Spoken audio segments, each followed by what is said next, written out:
Ooh, rock on. All right, hello. Welcome to the panel.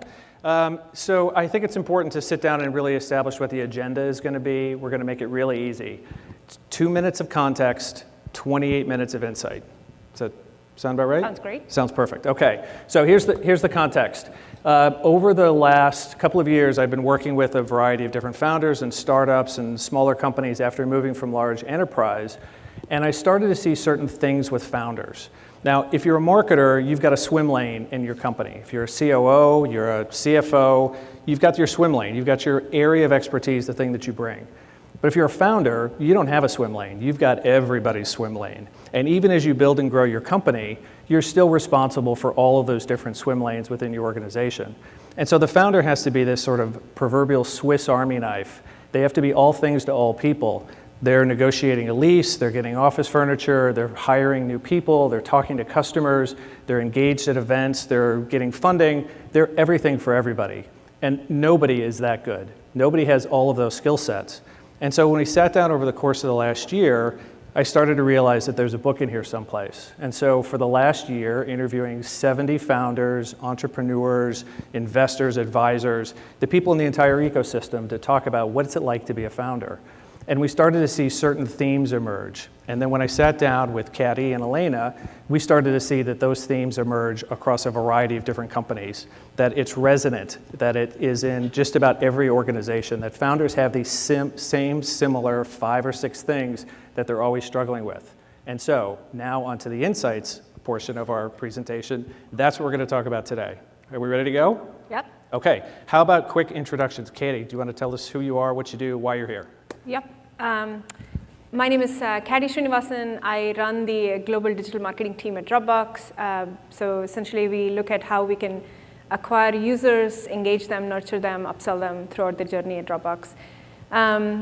My journey has been a little bit interesting. I was a software engineer way back when, and then kind of found my way into marketing. And so over the last few years, I've had a kind of a bird's eye view of both startups and big companies on how marketing is evolving and how, if done well, marketing can be a powerhouse of growth and revenue.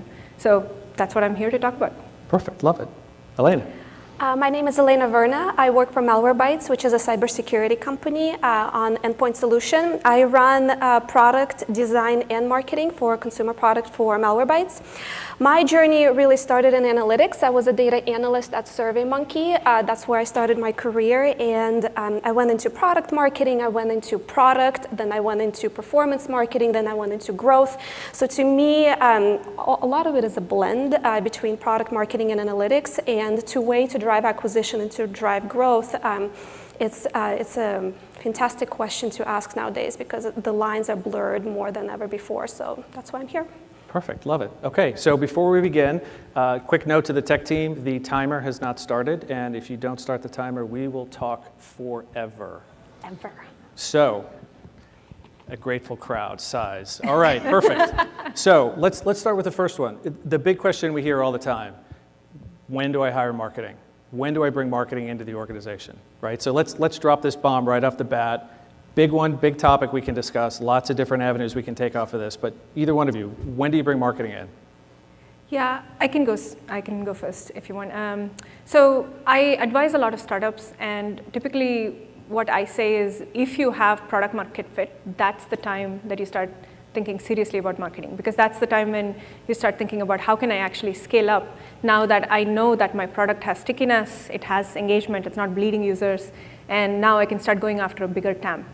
And it's not just about the timing of when to bring marketing in or when to start scaling up marketing, it's also what are the first capabilities within marketing that you want to bring in.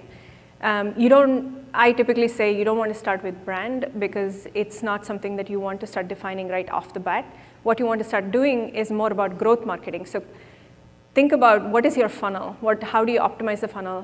What kind of people can you bring in to help drive that kind of optimization, help grow that, and then you can start adding on all of these other pieces of marketing that then just makes it more of an accelerant to the product that you have. Elena? Yeah, what are you trying to solve with marketing? Usually companies, they come in and they say, okay, marketing. I need marketing because I need to drive acquisition to the top of my funnel, and therefore I need marketing team. And that's a slippery slope to go after, because marketing means budget, marketing means you need to have a lot of systems, a lot of people that are actually going to drive this traffic to your site that then you need to convert, that you need to activate, that you need to engage, you need to retain. I would actually go one step further and say, can you product acquire customers? Do you need a marketing team? A lot of push nowadays are coming into product-led growth. What is product-led growth? It's the product that actually drives virality and drives acquisition into the product. So think about Slack. You cannot join Slack and use it by yourself. You need other people to join Slack in order for you to make that product work. You create the viral loop out of that one user that you've acquired. That one user will drive additional users into the product. At Malwarebytes, for example, we have our target persona that refers our product to everybody else that has issues with their devices. You have an issue device? Oh, just run Malwarebytes. They act as our marketing agents. So can you get your users to actually act as your marketing agents? Because that's an organic, viral way and a stable way to really acquire your customers. Now, once you establish that you can have a product-led growth, then start a marketing team. But be aware that once you start the marketing team, you're going into the journey of much larger budgets, much more accountability for the spend, a much lower profit margins for you to actually spend on the product development and research. So I think it's dangerous to start a marketing team way too early, because you take the focus off product and you take the really responsibility off product to drive your growth. Make your product work for you first before you go into the marketing endeavors, especially with branding teams, which are so loosely measured in terms of how do you actually spend your money, which is very valuable spend, but at certain stage of the company, once you've onboarded your product-led growth, once you onboarded your performance marketing, then you can go into brand. Yeah, I think the thing that I heard, the big takeaway here was, it's really what's the problem you're solving, right? It's flipping the question on its head, because what most people are doing is, well, when should I bring in marketing? And so they go outside, they start talking to mentors and advisors, when do I bring marketing in? And they hear their stories. But what they really need to do is start asking themselves that question: what is the problem that I'm trying to solve? Right? The problem people solve, they want more money. They want their company to make more money because they have investors and they need to pay off those investors. So if you need more money, you need to look at all of your metrics and say, is it actually acquisition that I'm struggling with? Maybe it's activation, maybe it's retention. Your marketing team may or may not help you with that. So you need to just understand where your growth and where most of your drop-off actually going on. Yeah, I would also add, if you think about again, kind of dissecting that problem, it could, even within let's take demand gen, right? Even within that, there are so many different flavors of that problem. Are you trying to drive demand gen by increasing the top of the funnel? Are you trying to drive demand gen because you want that end conversion to revenue? What specific part of that whole stack are you looking to solve? What problem are you looking to solve? The other thing to keep in mind too is, not all heads of marketing are similar. Everybody comes with a different background, a different skill set, and it's very rare that you'll find a unicorn that's really good at brand and product marketing and performance marketing and growth, and kind of that comes in one package. So you need to be really thoughtful as a founder or a CEO or even executive member to say, what is the first edge of marketing you want? What's kind of the first thrust?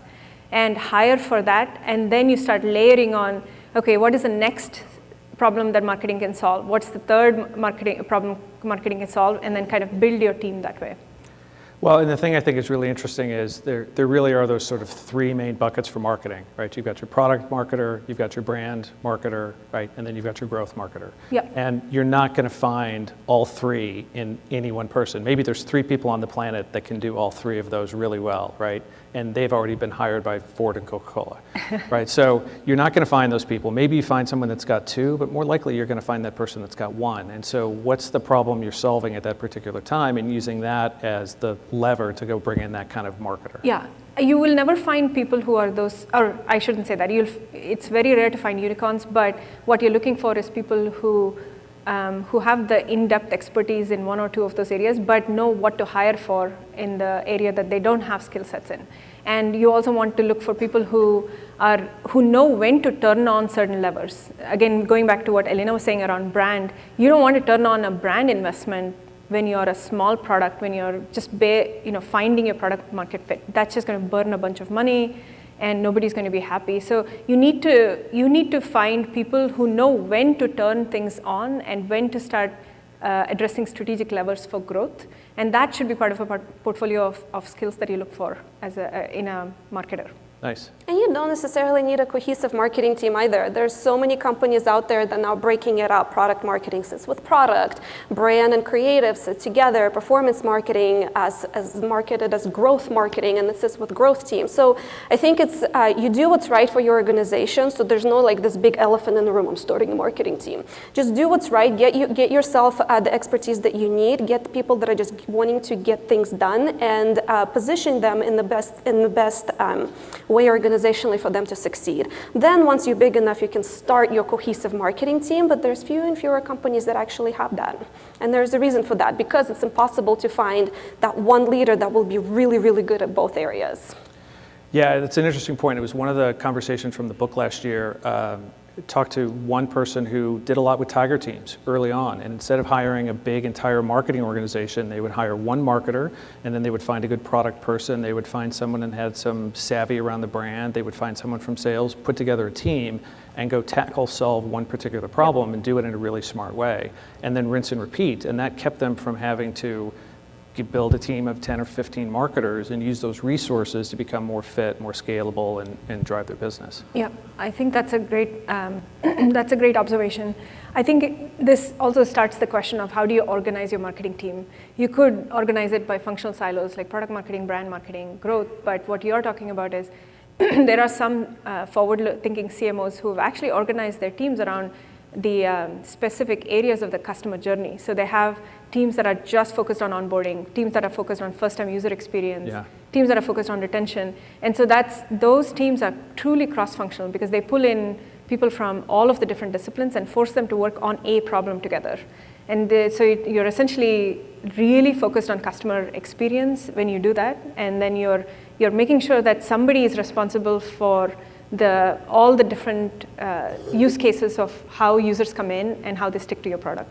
Yeah, so basing them around metrics as opposed to the functional areas. So your job is not to drive traffic, your job is to drive activations, for example. What it means to achieve activation is to get the traffic through the sign-up flow, through onboarding to your aha moments in the product. That's that's a better problem to solve for your business because it will be linked to the outcome of an engaged user that then you can move into conversion. So then you have a team that can be focusing on paid conversion or something along those lines. But usually it goes into activation, conversion, retention, and those are the three tiger teams that you form that are throughout the process. And each one of those will specifically be linked to the outcome metric that you're driving, which is total bookings. But then you have the actual KPIs that the teams are thinking and breathing about, as opposed to saying, okay, let me bring more traffic to my site. Guess what? That can be a vanity metric. That can literally mean absolutely nothing depending on the type of traffic that comes in. Yep. Well, and I think that what's really interesting about what we're talking about is it's breaking down the traditional hierarchy of CMO and then the teams below them, right? The traditional org chart. And what you're looking at and what we've been talking about is finding ways to go tackle the specific problem that you're addressing and building the teams and structures around that and tying them to outcomes, deliverables, measurements, right? Instead of just throwing it over the wall and saying, well, the marketing organization will solve that. And I think that's where some of the disconnection has come in with founders and marketers is because they don't understand the structure and who's going to be responsible for those pieces. And so it never feels like there's somebody that actually owns that one problem. Yeah, I think it also goes back to the metrics question. If you're not able to clearly define what marketing can own, a single metric, then you're likely not doing it right. You're likely not defining what problem needs to be solved. Right? Marketing, as a founder, you can't be in a position where you let different groups influence metrics. You need to enforce accountability in terms of what is the one metric this organization can drive that is solely under your control, which then probably leads to revenue or some kind of growth metric. But what is that one thing that we can all align on? And then use that as a forcing function to say, this is the problem we want to solve. Right? In subscription businesses, for instance, an example of that would be how many signups, how many subscriptions you want to generate. Yeah. Easy metric, marketing can be completely goal towards it. It contributes to revenue. It's a very easy to understand problem to be solved. So kind of comes back to what is your North Star? What's the North Star KPI that you want to help drive? And not to be process-driven, but outcome-driven. Because if you give them a metric, you're driving towards a successful outcome for the company, as opposed to a process. I have done my task, and therefore it's time for me to move on. As opposed to, I have done my task, I need to achieve an outcome, and then I can move on. Yep. Well, and I think the thing that makes this really interesting is the founder, the business leader, the CEO can actually become part of the equation. They can sit down with the marketer or marketing team or whatever the structure is that they've got in place and say, look, you're responsible for this thing, right? Here's the outcome I expect, and here's what I want to get reported on. And so it doesn't become this big black box. It's something that they can help and work on and partner on. And this creates a relationship between the marketer and the founder, the CEO, that I think has been a struggle in most organizations. Yep. Yep. Because founders and CEO do the checklist. I need this in order to succeed. I need this team. I need this process. I need to spend money on ads. I need to do search engine optimization, as opposed to give them a metric to solve, let the team figure out how they're actually going to solve it and what they need to do. Yeah, I have found exactly that too, is a lot of founders come to marketers and say, run this thing for me, run paid AdWords, or run this X, Y, and Z. So it's like a patient coming to a doctor and saying, give me cough medicine because I have cough, versus letting the doctor diagnose what you have, right? Yeah. So as a founder, you need to be able to give the head of marketing a chance to sit at the table and help you formulate strategy. For the company, and then be able to say as an equal partner, okay, the company wants to grow by 15%, or hopefully not 15, but 50% by the end of the year. Marketing can contribute 30 percentage points of that, and here's how we're going to do it. So kind of work backwards from what the outcome should be, like Elena was talking about, but let the marketer come up with a strategy versus dictating what it should be. Well, and I think this comes back to what we were saying before. Identify the problem, right? Bring in teams of people to help you do that. Partner with the organization to do that, but then also allow the subject matter experts to come in and weigh in and play the role that they're supposed to, instead of just being taskmasters. Yep. Yep. Perfect. Okay. All right. So this was one of the other ones that we talked about, and I loved the short and sweet answer to a relatively complex problem, and one that we're hearing a lot of today, and you'll hear over the next day. It's category creation, right? And so you have some really great insights, because this is one of those things that's very buzzy. Everybody's talking about it. Category creation, being king of category, is top of mind for just about every founder. Let's talk about it. Okay, I'll start. So category creation. Why? I mean, yes, it's sexy to create a category, because then you're inventing in a space. But fundamental problem that you're actually trying to solve is for the demand that already exists out there, that there's no solution to address that demand. So before creating a category or thinking about creating a category, you might want to find a product market fit to the problem that already exists. Figure out what category that exists currently in. Find your customers, get them to the aha moment of your product, get them so they can actually retain in your product, and then you can use some of the branding exposure to actually drive new category creation. But guess what? If you start on the category creation, nobody's going to search for that category. Nobody's going to know how to find it. So find your customers, get that buzz going, get that product market fit, get that compounding growth where everybody's talking about you, and then come out and say, I'm this new category. So to me, it's more of a branding play, if anything, but it comes much farther down the line in the life cycle of a company, versus going from the startup and saying, I'm doing this new thing that nobody does before. Well, then nobody will search for it. So, and guess what? You need to get some of the organic growth at the beginning. If you're really only marketing-driven company, and that's the way that your means of driving acquisition, it would be very hard for you to scale in accelerating fashion right from the start. Yeah. I agree with Elena. So there is a great book by Seth Godin called All Marketers Are Storytellers. And the big premise of that book is, if you're a great marketer, what you're doing is tapping into a common worldview that a huge swath of consumers have. And then you're capitalizing on that worldview. And by capitalizing, we're talking about creating a product for them, or creating a story that resonates with that set of users.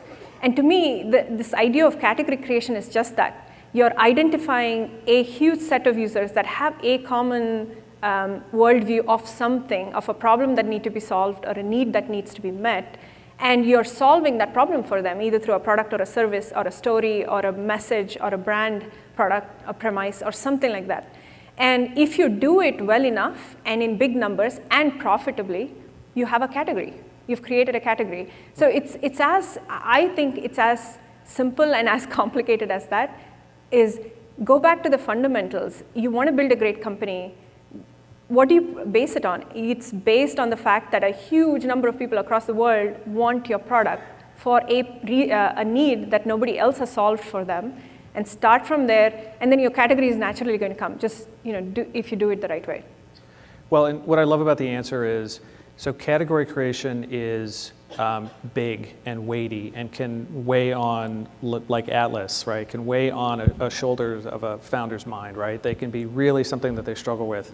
And so the way you've broken this down and taking it down to the fundamentals of what's the product market fit, what's the aha moment, what's the thing that you're creating for your customer, and then go in on that and use that as the lever.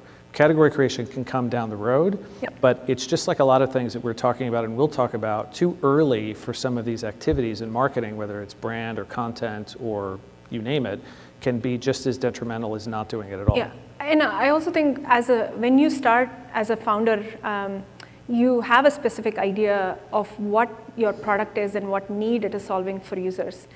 5 years down the line, that may not be the need anymore because consumers change, a lot of things change. And so it's really hard to say, this is the category I'm going to create, and say 10 years from now, it's going to be the same category that's going to be relevant. If you're agile enough, you're moving with the changes in the consumer mentality and the consumer responses, and you're recreating something, or you're redefining and pivoting something and building a category.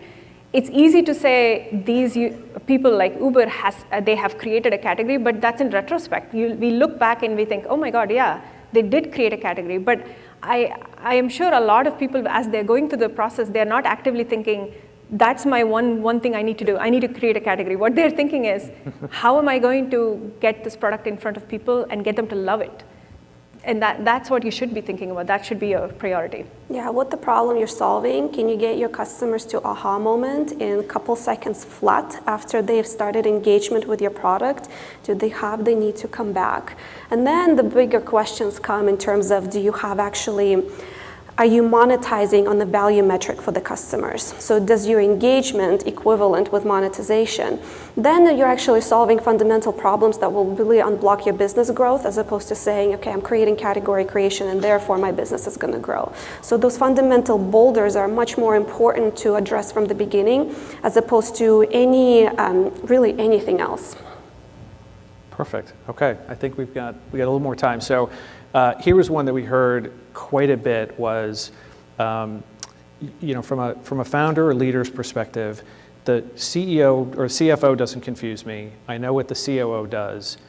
I have no idea what the CMO does. And marketers speak their own language, and you guys frankly confuse the hell out of me, right? Heard that one time and time again. And so let's break that down a little bit. If you're a business leader and you're hiring that, maybe it's the first marketer or the first team or a couple of those key people all the way up to that CMO, how do you break through that? How do you connect with the marketer, especially when you feel like, this is a conversation I'm not equipped for? How do you have that conversation with a marketer and know the right kind of marketer to bring in at the right time, and how do we educate them to do that? There's also one more category, growth. What is growth? Is it product? Is it marketing? Who knows? Yep.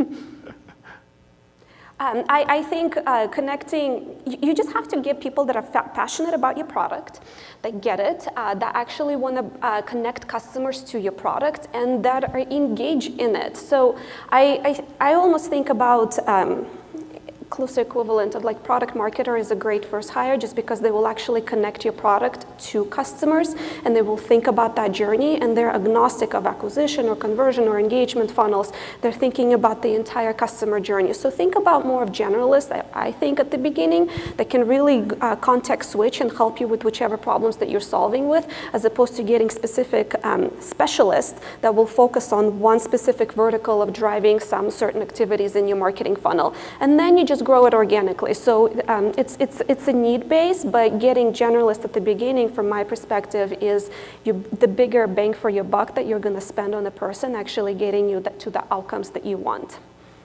Yeah, I would agree. I think again, I think it comes back to some of the original things that we were discussing around what is the problem you want to solve. But I think you need to have somebody who can help you think through what the company strategy is going to be right at the beginning. You as a founder, you're dealing with many different things. One of them being, what should be my business model?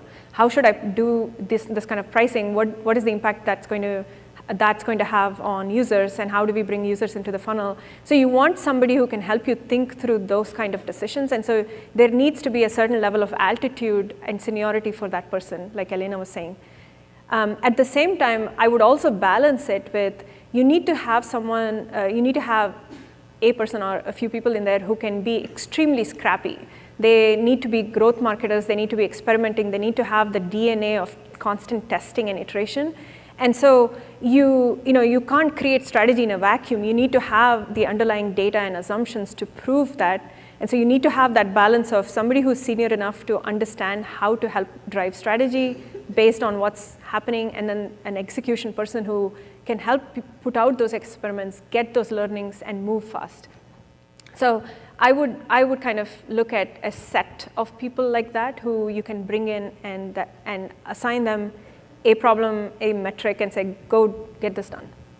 Well, and there's the oft-quoted statistic of, average tenure of a CMO is like 18 months, right? And part of that problem is because you bring in people that don't fit the company's place, aren't passionate about the product or service that you're offering. And so you go find somebody and you're like, I want this footprint. I want somebody who did this at one of my competitors, or I want somebody who did this at a really storied brand, not realizing that they may be 4 or 5 steps ahead of you in where you are in your product lifecycle. They may have a team of 20 people working for them, and then they come into your organization and they're a team of 1. You spent all your money on this one person, and then you're asking them to roll up their sleeves and do things that they're ill-equipped to do. Yeah, and that kind of boggles my mind, this idea of best practice. So because if you're trying to hire somebody who's done this before, what innovation are you actually expecting out of them, right? Yeah. Because they're going to follow a playbook. They're going to come in and do what your competition, who's likely 4 times bigger than you, is doing. And so where is your level of scrappiness and innovation and entrepreneurship that you want? So I don't think that you should always index on going after experience. You should look at, does this person have that problem-solving ability? Do they have that ability to think critically and be creative about solving a completely new problem that we are trying to solve? And how do we bring more innovation to that? But hiring CMO is an organizational consolidation. Do you really need that at that moment in time? And that's a pretty expensive move as well. You're paying over $200,000 to somebody doing what? Managing a team. You just need to be careful where your money is actually going. Well, and I just noticed our title is called Playbook for Building a Marketing Dream Team, and you just said screw the playbook. So I think we're going to have to rethink this entire structure. There is no dream. Just to qualify that, though, what I'm saying is that you don't want somebody who has done a thing before many, many times. You want somebody to come in and build a playbook for you, right, in your company, yes. Because you're unique and you have you want to do things differently. You don't want to go against the same competition, beat your head on the same door, and try to do the same things. It doesn't work. Well, look, the thing that I heard that I can distill back that we sort of repeated time and time again is it's know the problem you're solving. Yeah. Right. That's the first one. Know that you've got really good product market fit, because from that all things will flow. Right. It's having people come in that are really excited. Yep. That enthusiasm goes a long way. They still need a skill set, right? You're not just hiring somebody in off the street that's sort of like bubbly, right? But you need someone with a skill set, but you want that enthusiasm for the product and service, and for you as a founder and as a leader. And then you need to work with them so that they can enable the process that you're looking to build. And then also not rely on the prior successes of somebody else. That they've got a great resume and they've got a great background, but do you want somebody that's just going to come in and bring the template and try and make that fit in your organization? you're a golden snowflake. You're unique, right? And so do you want somebody that's going to come in and just do that time and time again? And the answer is likely no. But marketing is one of the only organizations that are truly going through the very big shift nowadays. You still have your product orgs, you still have your engineering orgs, your finance, your accounting, but marketing is what really is starting to break down in a lot of organizations because they want to have marketing be more effective and be more submerged with the rest of the teams, and therefore there's no such thing as consolidated marketing team, like I think in a lot of the organizations, and they're moving away from that. So it's a living, breathing animal of whether you actually need it or not, but I think starting with actually decentralized team is a lot more effective at the beginning compared to trying to bring this team that can be very disconnected from everything you're doing on the product and engineering front. Perfect. Well, we're just about out of time. The one thing I wanted to add is something that we talked about in prep. One of the reasons both of you do this is because you truly, thoroughly enjoy the conversations that happen in the hallways with attendees afterwards. So I would encourage everybody to reach out to Caddy, reach out to Elena, reach out to me. We're going to be around for the rest of the afternoon, but I think we're out of time. So thank you all for being a kind, attentive audience, and have a great rest of the show.